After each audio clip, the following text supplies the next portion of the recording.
à toutes et à tous et bienvenue dans You Speak Français. On continue toujours notre lecture du Petit Prince et nous en sommes rendus au chapitre numéro 16. C'est parti. Chapitre 16. La 7e planète fut donc la Terre. La Terre n'est pas une planète quelconque. On y compte 111 rois, en n'oubliant pas bien sûr les rois nègres, 7000 géographes, 900 000 businessmen, 7 millions et demi d'ivrognes, 311 millions de vaniteux, c'est-à-dire environ 2 milliards de grandes personnes.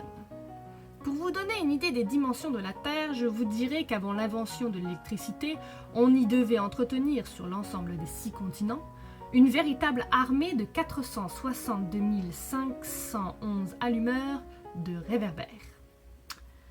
Vu d'un point loin, ça faisait un effet splendide. Les mouvements de cette armée étaient réglés comme ceux d'un ballet d'opéra. D'abord venait le tour des allumeurs de réverbères de Nouvelle-Zélande et d'Australie. Puis ceux-ci, ayant allumé leurs lampions, s'en allaient dormir. Alors entraient à leur tour dans la danse des allumeurs de réverbères de Chine et de Sibérie. Puis eux aussi s'escamotaient dans les coulisses.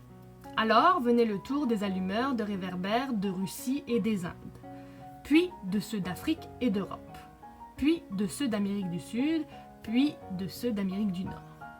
Et jamais ils ne se trompaient dans leur ordre d'entrée en scène. C'était grandiose. Seul l'allumeur de l'unique réverbère du pôle Nord et son confrère de l'unique réverbère du pôle Sud menaient des vies d'oisiveté et de nonchalance. Ils travaillaient 2 fois par an. Et voilà, c'est tout pour le chapitre numéro 16. Je vous dis à très bientôt pour le chapitre numéro 17. À bientôt.